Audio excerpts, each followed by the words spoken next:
Chapter 9, Difficult Interactions. Prior to viewing this video, make sure you have taken the conflict management survey that was emailed to you. Bring the completed survey to the next face-to-face session on June 21st. Chapter Objectives. Define conflict and resistance. Explain why conflict and resistance should be expected by professionals in today's schools and the benefits that can occur when they are addressed in a respectful and constructive manner. Describe 4 major causes of conflict and 5 response styles professionals typically use during interactions in which conflict occurs. Outline the principles of negotiation and mediation as strategies for addressing conflict. Describe the causes of resistance and indicators that resistance is occurring. And finally, outline persuasion strategies that can be used to respond to resistance. Conflict is defined in a variety of different ways. Pause the video and think for a moment about your own perception of conflict. How would you define conflict? Do you view conflict as good, bad, or both? After you've reflected for a moment, resume the video. The textbook defines conflict as a struggle that occurs when individuals, interdependent with others, perceive that those others are interfering with their goal attainment. It is important to understand that conflict can have a positive outcome. Potentially, there are several positive results of conflict. Let's look at some of these. 1. Decisions made after addressing conflict are often high quality. This is because of the intense effort invested in discussing perspectives and generating alternatives. 2. There is a strong sense of ownership in decisions made following conflict because those involved in the conflict had a role in generating the solutions. 3. Conflict causes professionals to sharpen their thinking about their points of view so that they can clearly communicate them. 4. Conflict develops more open and trusting relationships. Though this may seem strange, the positive experience generated from the conflict facilitates subsequent interactions. And 5. The practice of effectively communicating during conflict can make it easier to address future conflict. Conflict can be caused by a variety of reasons. Generally, the categories are related to interests, rights, and power. With that in mind, common causes of conflict include conflict between individuals with different goals, conflict between individuals with the same goals, conflict about power, and conflict within individuals. I want you for a moment to pause the recording and think about the following.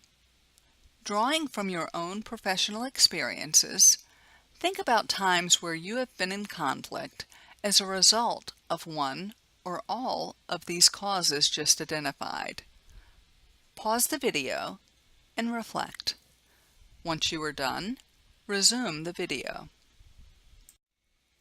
There are 2 major organizational factors that interact with the causes of conflict to affect the frequency and intensity of the conflicts.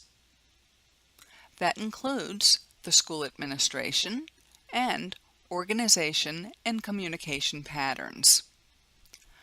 An administrator's style can influence the intensity of conflicts. There are leaders that believe in a hands-off style.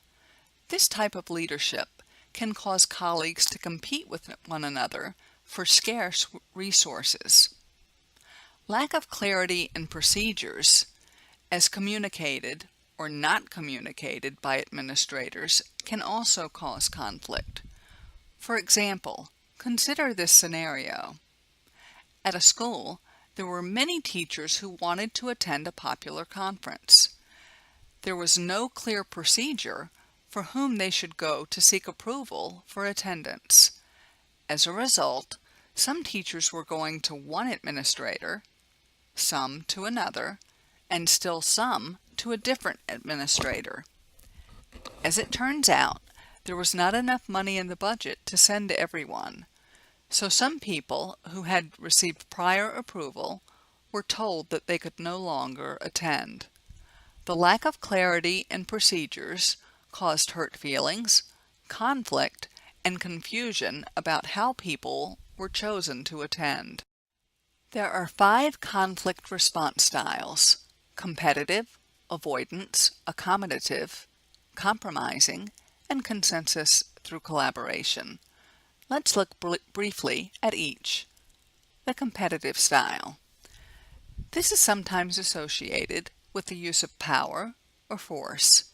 Using this style, people may attempt to overpower others. This style might be desirable when ethical issues are at stake. Those with an avoidance style will ignore or turn away from conflict. This style of conflict is like the elephant in the room. Everyone knows it's there, but nobody talks about it. Individuals who use the accommodative style set aside their own needs in order to assure that others' needs are met. Their characteristic response to conflict is to give in. Many in the school setting use more of a compromising style. They give up some of their ideas related to an issue and encourage others to do the same, but also keep some of their ideas. The result does not meet everyone's needs, but is typically acceptable to all. This is often used when limited time is available to manage a conflict. Consensus is the most satisfying approach to resolve conflict. Consensus is premised on creating options that all participants completely endorse. The chart on this slide visually represents common conflict response styles. Another way that conflict can be resolved is through negotiation. This is a conflict management technique that has a long history of success in business and can also be used to resolve school conflict. The goal is not for one to win while others lose, but rather to create as much of a win-win situation as possible. When resolving conflict through negotiation, it is important to focus on the issues and not the people involved. This reduces the emotional component of being involved in a conflict. A specialized form of a negotiation involving a neutral third party is called mediation. Mediation occurs when a conflict cannot be settled without assistance from a neutral party. It is used in many disciplines, including education. In any type of mediation, preparation is critical. This assists in assuring that the mediator has a good grasp of the conflict and the issues surrounding it. Mediation begins with ground rules, which is important in making people feel safe and in establishing a positive climate. The most critical step in mediation is the exploration of needs and interests as they relate to all parties. This allows for shared needs to be identified. This is crucial in that shared needs will form a foundation to generate resolution. If this stage fails, the process is likely to flounder. Have you ever been in situations in which people have been resistant? Has there been a situation in which you have been resistant? Resistance occurs for many reasons, and it is important to understand those as we continue to think about conflict. Resistance most often happens as a response to change that has a personal impact. Some define resistance as the ability to get what is not wanted from the environment. It is a defense mechanism that prevents individuals from undertaking change that is too risky or that people perceive as unsafe. There are many factors that can influence resistance. Oftentimes, the change itself causes great angst. People project what they will perceive to be anticipated outcomes associated with the change. The perceived outcomes can trigger fears, resulting in resistance. Most professional resistance occurs when people do not know how the change will impact them. Assume that your principal tells you that the new superintendent is going to make big changes, including a lot of teacher transfers. Many teachers will probably wonder how they may be impacted by the impending transfers. Resistance may ensue to the unknown personal impact. Resistance also occurs as a result of the persons involved. For example, a new initiative may be facilitated by a colleague with whom you have had issues in the past. Because of your negative experiences with the colleague, you may resist the change. Lastly, some individuals struggle with alternative ways to do a task or accept change. They prefer things to stay the same. This is referred to as homeostasis. In some schools, this is the norm, resisting any change. Homeostasis can also occur from change fatigue. This occurs where change is constant, one new initiative or buzzword after another. The "here we go again" syndrome. There are several indicators of resistance, to include refusing to participate, supporting in word, but not in actions, displacing responsibility, deferring change to another time, typically a future time, or relying on past practices. The chart on this slide provides examples of each indicator of resistance. Take a moment to read these examples. There are times in which resistance should be addressed as well as times that it should not be addressed. When assessing whether or not to address resistance, examine the following: the appropriateness of resistance, whether the resistance is warranted, and the extent to which others are committed to change. One critical strategy for addressing resistance is persuasion. Persuasion is your ability to convince another person to agree to your perception or plan regarding an idea or issue. There are many approaches used when using persuasive strategies. One includes providing incentives. For example, a principal may offer a teacher a reduced workload if she agrees to pilot a new reading program. One can also persuade others by relating the proposed change to a positive image. To many teachers, the word change is a negative stimulus. They immediately associate it with anxiety. So, one proposing the change may talk a lot about how the changes will reduce anxiety. Another approach used to persuade others is to allow them to become familiar with the change through observation.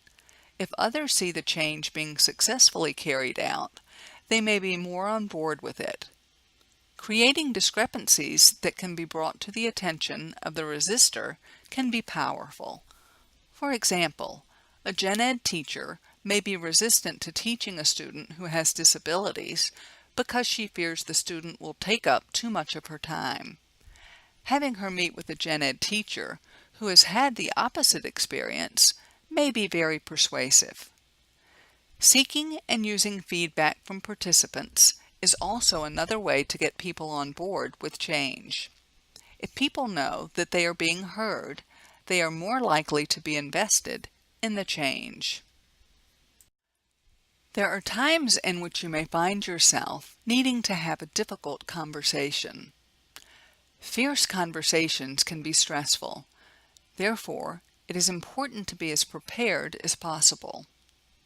One way in which you can prepare for a fierce conversation is by drafting a 60-second opening statement. This sets the stage for the fierce conversation. When drafting an opening statement, you would do the following: name the issue, Select a specific example that illustrates the behavior or situation that you want to change. Describe your emotions around this issue. Clarify why this is important. What is at stake to gain or lose for you, for the team, and for the organization? Identify your contributions to the problem. State your wish to resolve the issue, and invite the partner to respond. The example of a 60-second opening statement on the following page shows all of these elements included. Jackie, I want to talk with you about the effect your management style is having on morale.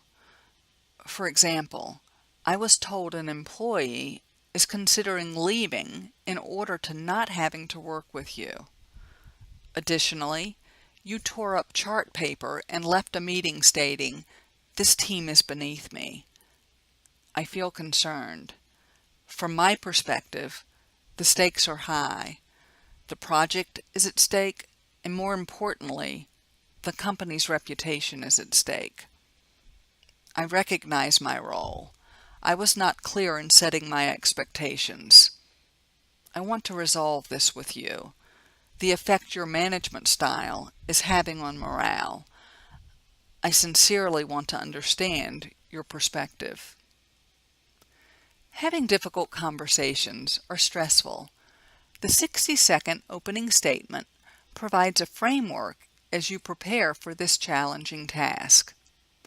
I provided to you via email a 60-second opening statement template, as well as the example seen on this slide. Prior to our next face-to-face class, prepare a 60-second opening statement. We will use your statements for role-play activities during our next face-to-face session.